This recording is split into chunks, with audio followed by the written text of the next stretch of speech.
National democratic alliance NDA నుంచి తమిళనాడుకు చెందిన అన్నాడీఎంకే బయటకు వచ్చేస్తున్నట్లుగా ప్రకటించింది.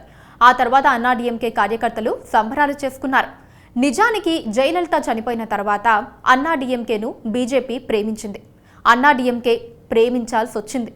వారి పరిస్థితి అలాంటిది. ఇప్పుడు అన్నాడీఎంకే బీజేపీని వదిలించుకుంది. అందుకే ఆ పార్టీ క్యాడర్ సంబరాలు చేసుకున్నారు. కానీ నిజంగా సంబరాలు చేసుకుంటోంది మాత్రం బీజేపీనే. ఎందుకంటే బీజేపీ ఇప్పుడు తమిళనాడులో ప్రత్యామ్నాయం కావాలనుకుంటోంది. అన్నాడీఎంకే ప్లేస్ ను రీప్లేస్ చేయడానికి స్కెచ్ వేసుకుంటోంది.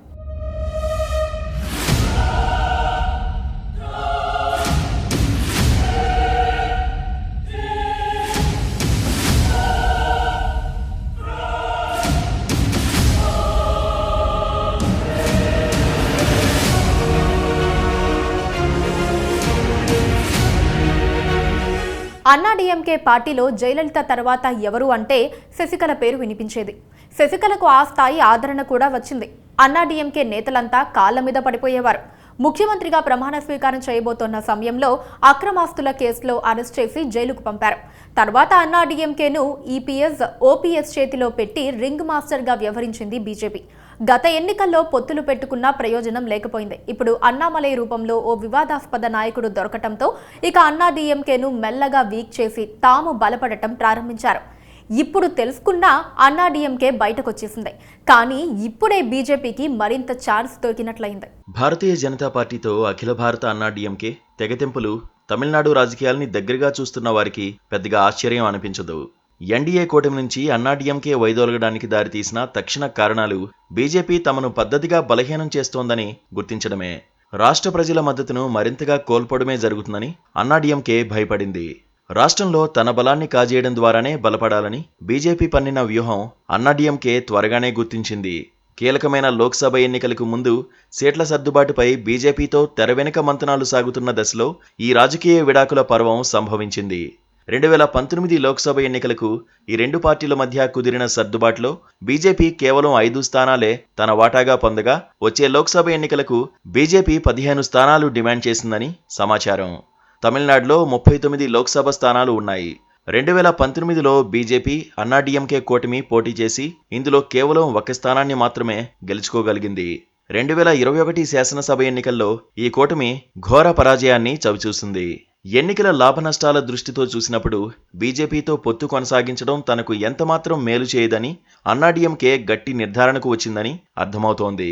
మాజీ ముఖ్యమంత్రి జయలలిత మరణించిన తర్వాత ప్రభుత్వాన్ని తమ చెప్పు చేతుల్లో పెట్టుకోవడానికి పళనిస్వామి, పన్నీరు సెల్వంలకు కేంద్రంలో అధికారంలో ఉన్న బీజేపీ అండదండలు అత్యంత అవసరమయ్యాయి. జయలలిత స్నేహితురాలు శశికళ ముఖ్యమంత్రిగా ప్రమాణ స్వీకారం చేయడానికి సన్నాహాలు చేసుకుంటున్న దశలో ఆమె ఆటలు సాగనివ్వకుండా చేసి వీరిద్దరి మధ్య అంగీకారం కుదిర్చి వారి చేతికి అధికారాన్ని అప్పగించి వెనుక నుంచి అభయహస్తం చాస్తూ వచ్చిన బీజేపీ ఆ అవకాశాన్ని ఉపయోగించుకుని తమిళనాడులో గట్టిగా వేళ్లూనుకోవాలని ప్రయత్నించి విఫలమైంది. 2 ద్రవిడ పార్టీలకు బలమైన నాయకత్వం ఉండడంతో బీజేపీ ఎదగలేదు. కానీ ఇప్పుడు అన్నాడీఎంకేను బలహీనం చేయడం ద్వారా తాము అనుకున్నది సాధించాలనుకుంటున్నారు. బీజేపీ గతంలో రజనీకాంత్ సహా చాలా మందిని లైన్లో పెట్టేందుకు ప్రయత్నించింది. కానీ వర్కౌట్ కాలేదు. మాజీ ఐపీఎస్ ఆఫీసర్ అన్నామలై మాత్రం ఆశలు రేపుతున్నారు. డీఎంకే అధికారంలోకి వచ్చిన తర్వాత తమిళనాడు రాజకీయాల్లో మార్పు కనిపిస్తోంది. బీజేపీ చీఫ్ అన్నామలై అన్నాడీఎంకేతో పొత్తును మొదటి నుంచి తేలిగ్గా తీసుకున్నారు. అన్నామలై మొత్తం 234 అసెంబ్లీ స్థానాల్లోనూ పర్యటన కొనసాగిస్తున్నారు.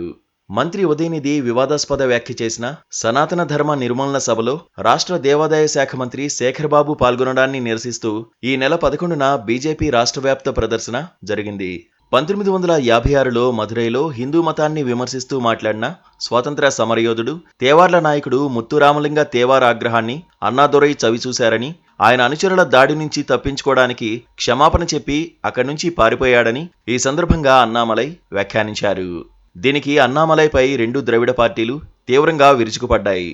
ద్రవిడ అగ్రనేత అన్నాదొరై మీద అవాకులు చవాకులు పేలితే ఊరుకునేది లేదని హెచ్చరికలు జారీ చేస్తున్నారు. అయితే రాజకీయం ఎలా చేయాలో తెలిసిన బీజేపీ నేతలు అదే వాదన వినిపిస్తున్నారు.